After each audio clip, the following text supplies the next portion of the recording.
about to go over is the modified child's pose. Similar to the child's pose, just sitting back, that yoga position, we have a little modification to get a little more lat activation or lat stretch in this movement here. So the way this movement starts, we're gonna start kind of in a tabletop position on the hands and knees here.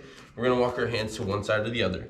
We're gonna keep those hands flat on the ground. We're gonna pull our hips back to the opposite foot, trying to pull as far down as we can, head through the position, and then holding this position.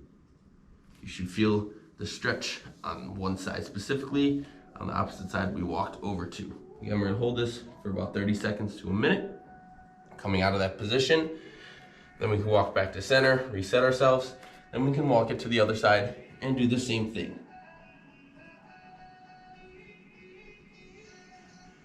Again, we're holding that position, coming up out of it, trying to get those lats to stretch a little more than the normal child's pose in that just seated back position.